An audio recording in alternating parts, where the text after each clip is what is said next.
ಯಾಕೆ ಡುಮ್ಮ ಏನಾಯ್ತು? ಕಾಲು ನೋತೈತೆ ಡುಮ್ಮೆ. ಹೌದಾ? ಯಾವಾಗಿಂದ? ಈ ಸೊಂಟ ನೋತೈತೆ ಕಣೆ. ಅಯ್ಯೋ, ಸೊಂಟ ನೋವು ಬೇರೆ ಸ್ಟಾರ್ಟ್ ಆಯ್ತಾ? ಎದೆ ನೋತೈತೆ ಡುಮ್ಮಿ. ಇದೆಂಟ್ರ ಐತೆ ಎದೆ ನೋವು ಕಣೆ. ಕಣೆ. ಅಯ್ಯೋ, ಇದು ಯಾವಾಗಿಂದ? ಏನ್ ಅರ್ಥವೇ ಆಗ್ತಿಲ್ವೇ ಈ ಕೇಸು? ಶೀತ ಆಯ್ತಲ್ಲ ಅವಾಗಿಂದ ಡುಮ್ಮಿ. ಹೌದಾ?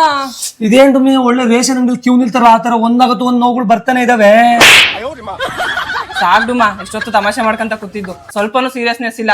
ಈ ತರ ಎಲ್ಲ ಅನ್ಬಾರ್ದು. ಮೇಲೆ ಅಶ್ವಿನಿ ದೇವತೆಗಳು ಅಸ್ತೋಸ್ತು ಅಂತಿರ್ತಾರೆ. ನೀನ್ ಹೇಳಿದ್ದೆಲ್ಲ ನಿಜ ಆಗುತ್ತೆ. ಹಂಗೆಲ್ಲ ಏನಾಗಲ್ಲ, ಸುಮ್ನಿರಮ್ಮ. ಆ ನೋವುಗಳೆಲ್ಲ ನಿನ್ಗೆ ಆದ್ರೆ ಗೊತ್ತಾಗುತ್ತೆ. ನೀನ್ ಕೊಡ್ತಿಲ್ಲ ಟಾರ್ಚರ್, ಅದಕ್ಕಿಂತ ದೊಡ್ಡ ನೋವೇನೆ. ಸುಮ್ನೆ ಇರುಡುಮ್ಮ, 2 ಕತೆ ವಯಸ್ಸಾಗೈತೆ, ಹುಚ್ಚುಸ್ತರ ಮಾತಾಡ್ಕೊಂಡಿ. ಇಷ್ಟೆಲ್ಲ ಕಾಯಿಲೆ ಬಂದ್ರೆ ಹಾಸ್ಪಿಟಲ್ ಖರ್ಚು ಎಷ್ಟು ಬರ್ತೈತೆ ನಿಮ್ಗೊಂದು ಐಡಿಯಾ ಇದೆಯಾ? ನಾವ್ ಇಷ್ಟ ದಿನ ಮಾಡೋ ಸೇವಿಂಗ್ಸ್ ಎಲ್ಲ ಕಿತ್ಕೊಂಡು ಹೋಗುತ್ತೆ. ಮನೆ ಮಠ ಎಲ್ಲ ಮಾರ್ಕೊಂಡು ದುಡ್ಡಿಗೋಸ್ಕರ ಯಾರ ಹತ್ರ ಭಿಕ್ಷೆ ಬಿಡ್ತೀಯಪ್ಪ ರಾಜ? ಅಯ್ಯೋ ನನ್ ಡುಮ್ಮಿ, ಹಾಸ್ಪಿಟ್ಲ್ ಬಿಲ್ ಬಗ್ಗೆ ಎಲ್ಲ ನೀನ್ ತಲೆನೇ ಕೆಡ್ಸ್ಕೊಂಬಿಡ. ದೇವ್ರ ದಯೆಯಿಂದ ಅವೆಲ್ಲ ನನ್ ಕಂಟ್ರೋಲ್ ಇದೆ. ಅದೇನಪ್ಪ ನಿನ್ ಕಂಟ್ರೋಲ್ ಅಲ್ಲಿ ಇರೋದು? ಹೆಲ್ತ್ ಇನ್ಶೂರೆನ್ಸ್ ನಾನು ಇಡೀ ಫ್ಯಾಮಿಲಿಗೆ ಆಲ್ರೆಡಿ ತಗೊಂಡಿದ್ದೀನಮ್ಮ ನಾನು. ಅದಕ್ಕೆ ನಿಂಗೆ ಆರಾಮಾಗಿರೋ ಅಂತ ಹೇಳಿದ್ದು. ಅಯ್ಯೋ, ಅದನ್ ಬೇರೆ ತಗೊಂಡಿದ್ದೆ ಡುಮ್ಮ. ಮತ್ತೆ ಜನಗಳೆಲ್ಲ ಹೇಳ್ತಾರೆ ನಮ್ ಟೈಮಿಗೆ ಅದು ಕ್ಲೈಮ್ ಆಗಲ್ಲ, ನಮ್ ಕೈ ಕರೆಕ್ಟಾಗಿ ದುಡ್ಡು ಸಿಗಲ್ಲ, ಸುಮ್ನೆ ಅಲ್ಲಿ ಇಲ್ಲಿ ಅಂತೆಲ್ಲ ಸುತ್ತಾಡಿಸ್ತಾರೆ ಅಂತಾರೆ. ಇವಾಗೆಲ್ಲ ಮ್ಯಾಕ್ಸಿಮಮ್ ಕೆಲಸ ಆನ್ಲೈನ್ ಅಲ್ಲೇ ಮುಗ್ದೋಗುತ್ತಮ್ಮ.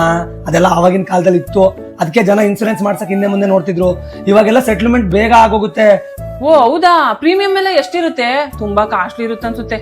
ತಿಂಗಳಿಗೆ 400 ಇಂದ 500 ರೂಪಾಯಿ ಬರುತ್ತೆ ಅಷ್ಟೇ. ಈ ತರ ಮೆಡಿಕಲ್ ಖರ್ಚುಗಳು ಬಂದಾಗ ಲಕ್ಷ ಏನೋ ಕೋಟಿ ಗಟ್ಟಲೆ ಕವರೇಜ್ ಸಿಗುತ್ತೆ. ಓ ಹೌದಾ? ಇದ್ರಲ್ಲಿ ಕೆಲವೊಂದು ಪ್ಲಾನ್ಸ್ ಇದೆ.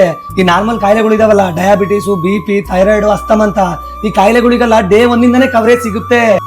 ನಿಜ ಡುಮ್ಮ? ನಿಜ ಡುಮ್ಮು. ಇದು ಹೆಂಗ್ ಮಾಡ್ತದ ಡುಮ್ಮ? ನನ್ನ ಫ್ಯಾಮಿಲಿ ಫ್ರೆಂಡ್ಸಿಗೆಲ್ಲ ಸಜೆಸ್ಟ್ ಮಾಡ್ತೀನಿ.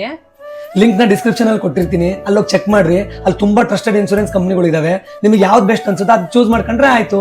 Thank you.